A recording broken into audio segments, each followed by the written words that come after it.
Ya, selamat pagi rekan-rekan mahasiswa di rumah. Eh,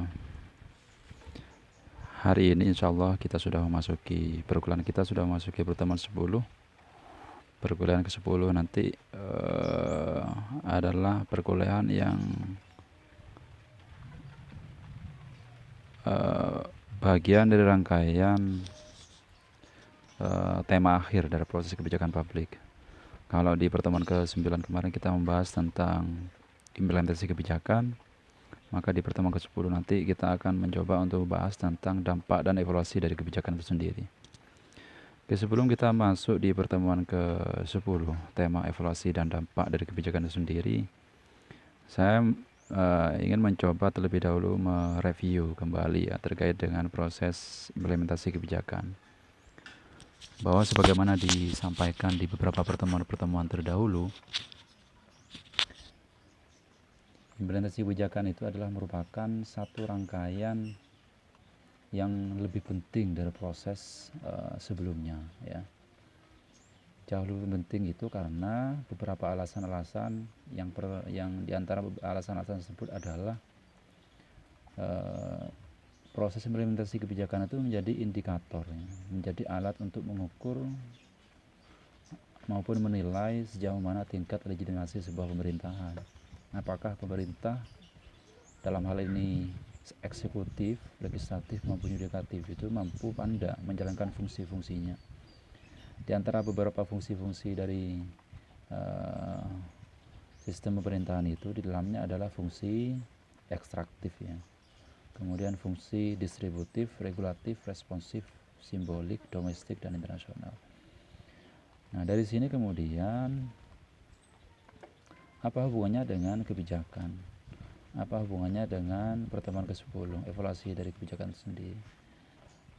Dari proses implementasi kebijakan itu bisa gagal atau bisa sebaliknya bisa berhasil, itu bergantung pada sejauh mana pemerintah tersebut mampu menjalankan fungsi-fungsinya dari beberapa fungsi-fungsi yang tadi saya sampaikan ini. Dari itu teman-teman mahasiswa, maka rangkaian implementasi kebijakan itu adalah merupakan inti, jadi inti pokok dari seluruh proses kebijakan publik. Jadi berhasil dan tidaknya sebuah kebijakan itu ada pada aspek ini, di samping beberapa aspek-aspek yang mencakup konten atau isi dari kebijakan. Karena kebijakan bisa gagal, sebagaimana pernah saya sebutkan, itu bisa terjadi karena dua sebab. Bisa karena bad implementation ya, bad policy yang kedua.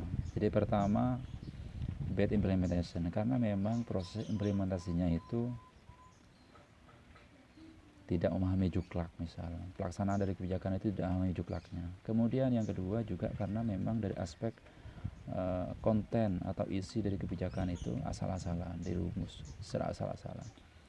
Nah, beberapa sebab-sebab kegagalan dari kebijakan itu inilah yang kemudian mendorong untuk dilakukan evaluasi agar dampak dari kebijakan itu sendiri itu tidak berlangsung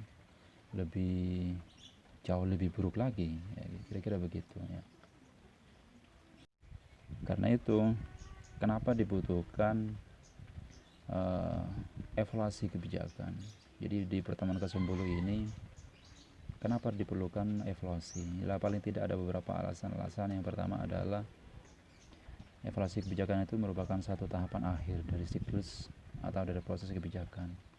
Dengan cara itu kemudian itu menjadi indikator atau menjadi alat untuk menilai tingkat keberhasilan atau sebaliknya tingkat kegagalan dari kebijakan itu sendiri. Yang ketiga, alasan yang ketiga, kenapa dipandang perlu, karena untuk mengetahui sebab-sebab kegagalannya. Kegagalan kebijakan itu bisa terjadi karena sebab dua hal yang tadi saya sampaikan, bisa karena bad policy maupun bisa terjadi karena bad implementation. Yang keempat itu evaluasi diperlukan untuk mengetahui dampak. Jadi dampaknya itu seberapa serius dampak dari kebijakan itu sendiri. Kemudian yang terakhir adalah untuk menilai. Kalau kebijakan itu misal berdampak positif bagi perubahan sosial dalam masyarakat, maka tentu itu menjadi bahan untuk memberikan penilaian sejauh mana manfaat yang dirasakan dari kebijakan itu sendiri. Nah, apa itu evaluasi? Ada beberapa tokoh-tokoh yang berusaha untuk memberikan definisi, tapi dari beberapa definisi ini jelas bahwa evaluasi itu adalah sederhananya itu adalah penilaian ya. Jadi bahasa sederhananya adalah penilaian. Tapi aspek apa saja yang dinilai dalam konteks kebijakan itu? Yang pertama isi, yang kedua implementasi dan dampaknya. Jadi kata Anderson ini itu adalah assessment of policy including assessment of policy. Jadi melakukan penilaian termasuk di dalamnya adalah its content implementation. Baik yang dinilai pada aspek content implementation, isi implementasinya, maupun pada impacts atau dampak dari implementasi kebijakan itu sendiri. Jadi kira-kira begitu ya. Nah, tentu beberapa manfaat dalam proses evaluasi kebijakan itu bisa didapat sebagai berikut. Yang pertama adalah paling tidak bisa memperoleh informasi. Yang kedua bisa mendorong seseorang untuk lebih memahami maksud, kualitas, dan dampak. Yang ketiga bisa menjadi umpan balik feedback ya, terutama terkait dengan manajemen dalam rangka perbaikan dan penyempurnaan implementasi. Jadi banyak sekali ya proses implementasi kebijakan itu bisa gagal karena tidak memahami juknis tidak dipahami. Dan itu terkait dengan manajemen pelaksanaan dari kebijakan itu sendiri. Feedback itu menjadi penting dan bagian dari proses evaluasi kebijakan itu tentu dibutuhkan dalam rangka perbaikan atau penyempurnaan dalam proses manajemen pelaksanaan dari kebijakan itu sendiri atau implementasi kebijakan itu sendiri. Yang tak kalah penting juga yang terakhir adalah manfaat yang terakhir adalah bisa memberikan rekomendasi pada perumus kebijakan, terutama dalam ini adalah pemerintah ya, baik eksekutif maupun yudikatif legislatif. Apa fungsi-fungsi dari evaluasi? Yang pertama adalah untuk memberikan penjelasannya. Jadi dia mampu untuk menjelaskan sebabnya karena apa, dampaknya seberapa serius, dan seterusnya. Yang kedua juga untuk memberikan gambaran tingkat kepatuhan. Apakah badan pelaksana itu betul-betul memahami juklak atau tidak. Ini untuk melihat tingkat kepatuhan dari badan pelaksana. Yang ketiga adalah untuk melakukan audit. Jadi yang diaudit itu tentu melihat apakah output produk atau kebijakan itu sampai kira-kira ke target sasaran atau kelompok atau masyarakat yang menjadi target sasaran dari kebijakan itu sendiri, atau justru malah bocor di tengah jalan ya. Atau justru malah ada penyimpangan. Ini perlu fungsi auditing di dalamnya. Yang keempat adalah fungsi accounting.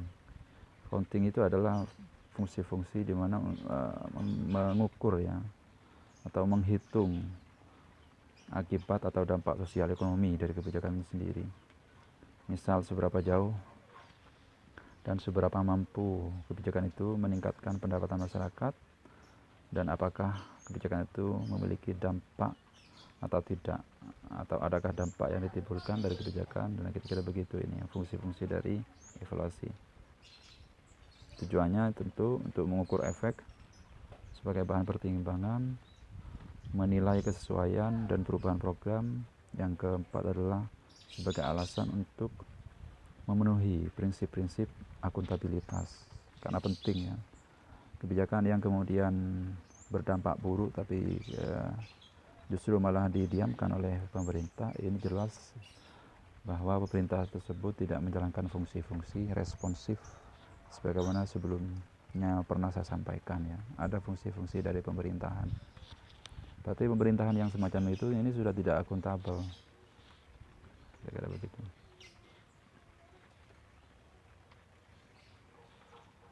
Oke, berikutnya bagi seorang evaluator ya, orang yang memang diberikan kewenangan untuk melakukan penilaian terhadap kebijakan publik itu, tentu mereka akan mencoba untuk merumuskan beberapa pertanyaan-pertanyaan. Yang pertama, paling tidak persoalan yang ingin dijawab dalam proses evaluasi itu, yang pertama adalah kelompok dan kepentingan mana yang memiliki akses dalam pembuatan kebijakan. Jadi pertanyaan pertama terkait dengan kelompok-kelompok dan kepentingan-kepentingan mana yang kira-kira memiliki akses dalam proses perumusan kebijakan, itu adalah beberapa pertanyaan-pertanyaan yang muncul bagi seorang evaluator. Karena kebijakan yang lahir dan kemudian diimplementasikan di tengah masyarakat itu, tentu kebijakan yang lahir itu adalah merupakan proses politik ya, proses negosiasi, proses tawar-menawar antar kepentingan, proses kompromisasi dari berbagai kepentingan yang berbeda, termasuk juga kelompok-kelompok mana yang kira-kira memiliki pengaruh dan kuasa terhadap pengambilan keputusan. Nah, seorang evaluator itu tentu akan mencoba untuk menilai kira-kira kebijakan ini lahir dan diusulkan dari kelompok mana dan atas kepentingan apa. Jadi akan terlihat dan tergambar dengan jelas kebijakan publik yang lahir, dampaknya ke depan itu bisa berdampak baik atau berdampak buruk akan kelihatan. Jadi kalau kebijakan cenderung lebih memihak kepada kelompok atau golongan tertentu, maka kebijakan yang lahir cenderung lebih pro terhadap kelompok-kelompok tertentu. Artinya kelompok atau kelompok-kelompok yang lain tidak dirangkul. Yang terjadi adalah kebijakan cenderung merupakan, atau kebijakan yang lahir itu cenderung merupakan bentuk kepentingan dari satu kelompok saja. Yang kedua, seorang evaluator itu akan mencoba untuk memberikan penilaian sejauh mana ya tingkat perumusan dari kebijakan itu sendiri. Apakah dalam proses perumusan kebijakan itu memang betul-betul dirinci dengan jelas, kemudian disampaikan secara terbuka dan mematuhi prosedur-prosedur atau tidak. Apalagi terkait dengan implementasi kebijakan ya, ada juknis, ada juklak dan seterusnya. Ini akan dibaca oleh seorang evaluator ya. Kalau kebijakan dibuat secara asal-asalan, maka kebijakan itu memang sudah tidak dirinci sedetail mungkin. Yang terjadi ya apapun itu, maka kebijakan itu bisa gagal. Gagalnya kebijakan bisa karena bad policy, bisa karena memang dari isi dari kebijakan itu memang buruk. Jadi tidak ada rincian-rincian secara detail mengatur tentang hal-hal yang diinginkan dari perumus kebijakan itu sendiri. Termasuk juga dalam proses implementasi kebijakan. Jadi taat prosedur, taat juklak dan juknis itu menjadi bagian penting. Gagalnya sebuah kebijakan itu bisa karena tidak memahami juknisnya. Tidak ada tingkat kepatuhan dari badan pelaksana. Nah, di situ kemudian akan dinilai bagi seorang evaluator. Yang ketiga juga, kadang kebijakan yang dirumuskan itu memang betul-betul tidak bisa secara logis. Dan yang keempat, beberapa kebijakan itu lahir itu memang dimunculkan dari proses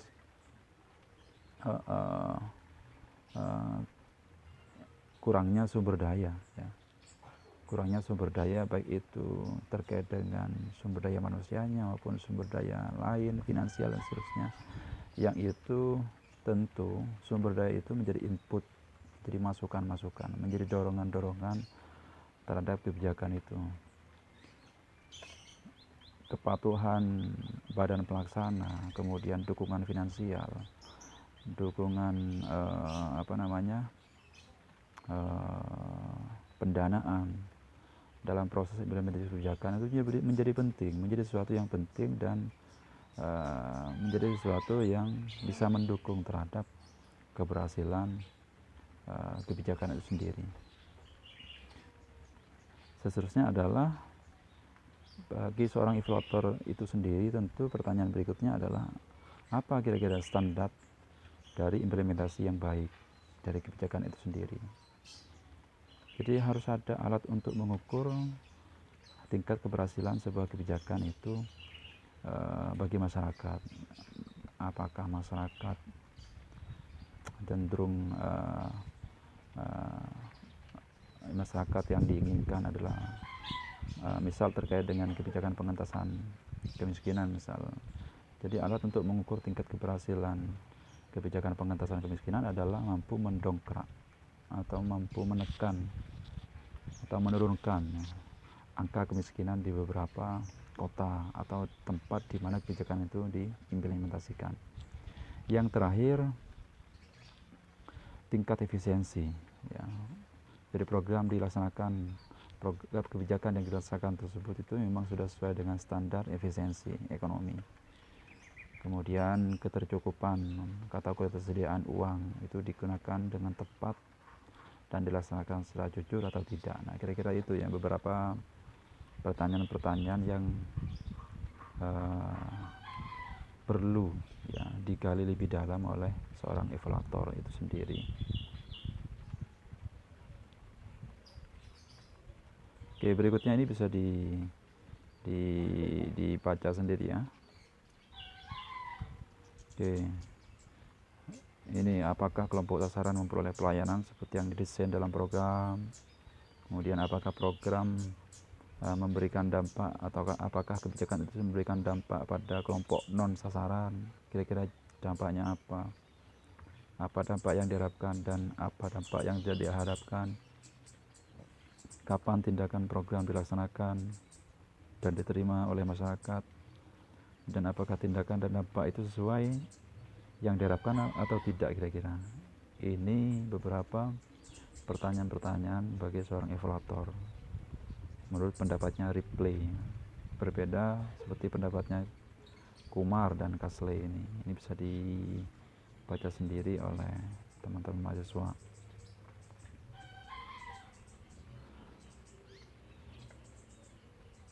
Oke, karena itu beberapa aspek-aspek yang dikaji dalam evaluasi kebijakan itu mencakup 4 hal.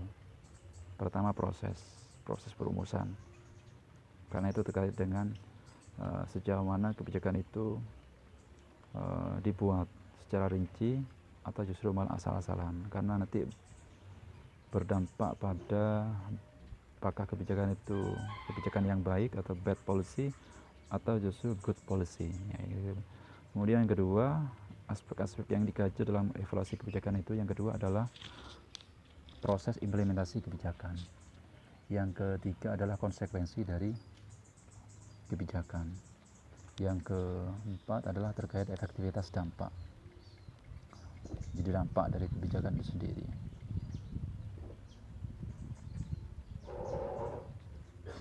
Ada beberapa pengelompokan dalam proses evaluasi. Yang pertama adalah seorang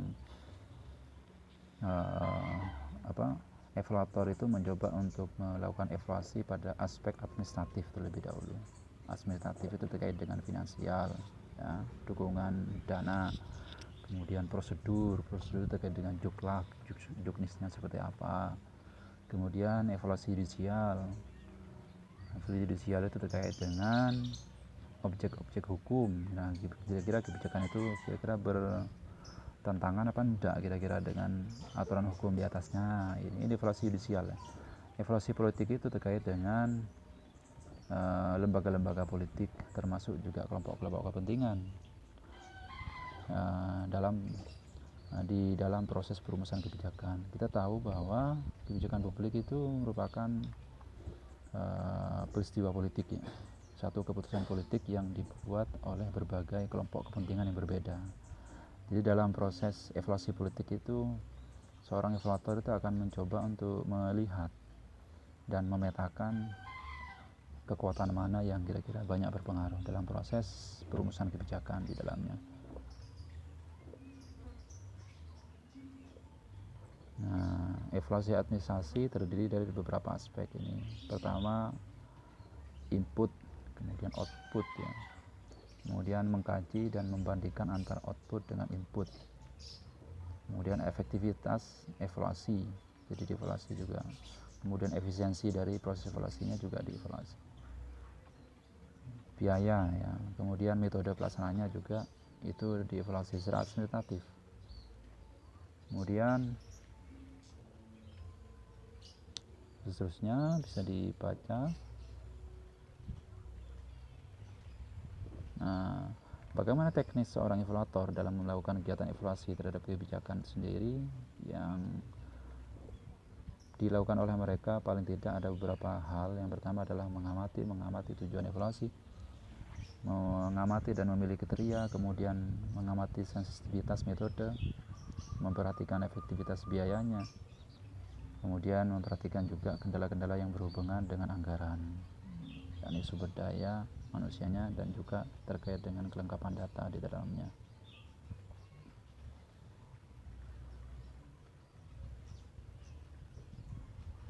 Oke, saya kira itu pengantar yang bisa saya sampaikan kepada rekan-rekan mahasiswa di rumah.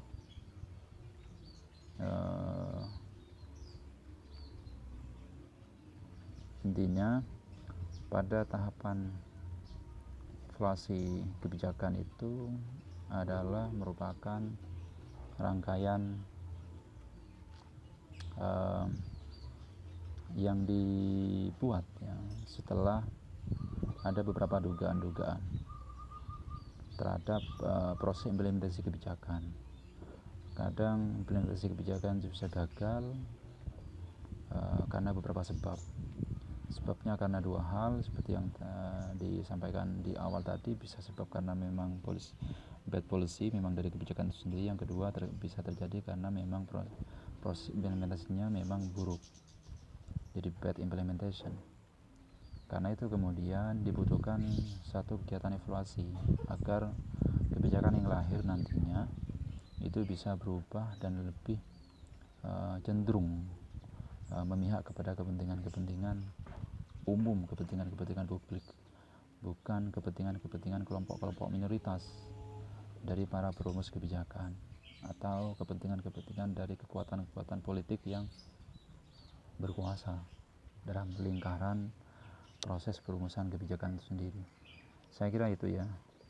Silakan kalau ada pertanyaan yang ingin disampaikan bisa disampaikan melalui voice atau melalui pesan teks di grup. Terima kasih. Saya akhiri perkuliahan kita untuk tema ke-10 terkait dengan evaluasi dan dampak dari kebijakan itu sendiri. Saya tutup. Assalamualaikum warahmatullahi wabarakatuh.